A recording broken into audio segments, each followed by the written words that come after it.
नमस्कार दोस्तों। मारिया मॉन्टेसरी पद्धति में शिक्षा किस माध्यम से दी जाती है, ये प्रश्न आपका था। इसमें ज़्यादातर लोगों ने खेल लगाने की कोशिश की है, लेकिन दोस्तों चाहे गीत हो चाहे उपहार हो, वो सब खेल के अंतर्गत ही आपके सम्मिलित होते हैं। इसलिए इसका आपका ऑप्शन डी नंबर सही होगा कि मारिया मॉन्टेसरी पद्धति में शिक्षा किस माध्यम से दी जाती है। नेक्स्ट प्रश्न देखिएगा, विलियम वुंड तथा टिचेनर किस विचारधारा के प्रवर्तक हैं। एकदम सरल सा क्वेश्चन था कि विलियम वुंड एवं टिचेनर किस विचारधारा के प्रवर्तक हैं। तो सबसे पहली विचारधारा थी आपके मनोविज्ञान की संरचनावाद, इसलिए इसमें दूसरे नंबर का सी आपका सही है। इसके बाद देखिएगा, समस्यात्मक बालकों की प्रवृत्ति होती है। समस्यात्मक बालकों की प्रवृत्ति होती है तो समस्यात्मक बालकों में चाहे समाज विरोधी हो, चाहे झगड़ालू हो, चाहे अपराधी प्रवृत्ति हो, ये सभी प्रकार की प्रवृत्तियाँ आपकी इसमें सम्मिलित होती हैं। इसलिए आपका तीसरा का डी नंबर सही होगा। नेक्स्ट देखिएगा, सबसे पहले मनोवैज्ञानिक प्रयोगशाला किस देश में स्थापित हुई। तो आपको पता है कि जो है जर्मनी के लिप्जिंग शहर में 1879 में सबसे पहली मनोवैज्ञानिक प्रयोगशाला स्थापित की गई थी। तो इसका आपका सी नंबर सही है। नेक्स्ट देखिएगा, व्यवहारवाद की मुख्य विशेषता है। कोई भी वाद है तो इसमें जो है व्यक्ति के व्यवहार का, चेतना का मापन ही किया जाता है। इसलिए व्यवहारवाद की अगर मुख्य विशेषता पूछेगा तो आप मापन लगाओगे, अगर नहीं है पूछेगा तो फिर दोनों विशेषताएं आपकी हो जाएंगी। नेक्स्ट देखिएगा, फ्रायड ने मन की तुलना किससे की है। तो फ्रायड ने समुद्र में तैरते हुए हिमखंड बर्फ के टुकड़े से मन की तुलना सिगमंड फ्रायड ने किया है। तो इसका भी आपका सी ऑप्शन सही होगा। नेक्स्ट देखिएगा, शिक्षकों की तैयारी की आधारशिला होनी चाहिए।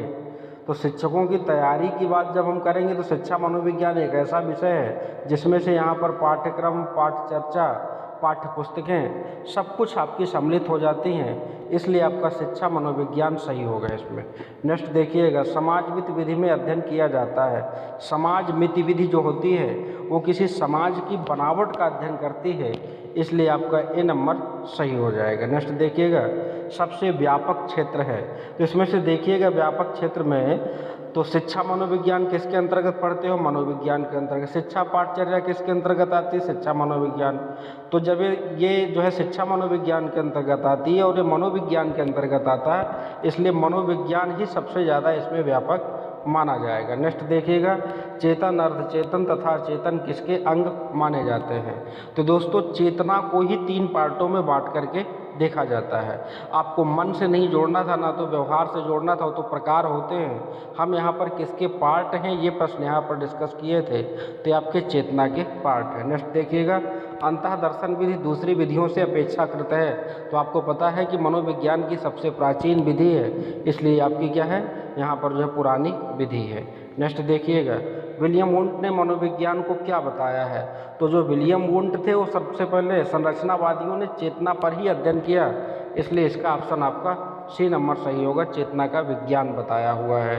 नेक्स्ट देखिएगा, मिल्सबरी ने मनोविज्ञान को बताया है। तो मानव व्यवहार का विज्ञान, क्योंकि ये बहुत बाद के मनोवैज्ञानिक है आपके, जब व्यवहारवाद की अवधारणा आ चुकी थी आपकी, तो मानव व्यवहार का विज्ञान बताते हैं। नेक्स्ट देखिएगा, विलियम वुंड किस प्रकार के मनोविज्ञान के जनक माने जाते हैं। तो विलियम वुंड जो हैं आपके वो प्रयोगात्मक मनोविज्ञान के जनक माने जाते हैं। मुख्य रूप से जब बात की गई है तो इसमें क्या आएगा, किस प्रकार के जनक माने जाते हैं, तो प्रयोगात्मक मनोविज्ञान के। पावलोव ने मनोविज्ञान के किस सिद्धांत का प्रतिपादन किया। आप लोग शास्त्रीय अनुबंधन सब जानते थे, लेकिन इन्हें पता था कि चिरसम्मत अनुकूलन का सिद्धांत भी शास्त्रीय अनुबंधन सिद्धांत ही कहलाता है। नेक्स्ट देखिएगा, व्यक्ति की संवेदना और अभिव्यक्ति जानने की सबसे उपयुक्त विधि कौन सी है। तो संवेदना और अभिव्यक्ति को जानने के लिए साक्षात्कार विधि को सबसे अच्छा बताया जाता है। प्रथम मनोवैज्ञानिक प्रयोगशाला जर्मनी में कब स्थापित हुई। तो अभी मैंने बताया कि आपकी कब स्थापित हुई, 1879 में स्थापित हुई। नेक्स्ट देखिएगा, शिक्षा मनोविज्ञान वर्तमान में आपकी किस स्वरूप में है।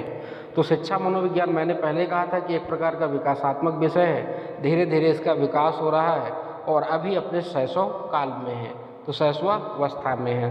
नेक्स्ट देखिएगा, मनोविज्ञान अध्ययन की जेनेटिक विधि को अन्य किस नाम से पुकारा जाता है? बहुत लोगों ने जेनेटिक मतलब यहाँ पर अनुवांशिकी या वंशानुक्रम से संबंधित जोड़कर देखा है, लेकिन ऐसा नहीं है दोस्तों। जेनेटिक विधि का जो दूसरा नाम है वो आपका विकासात्मक विधि है।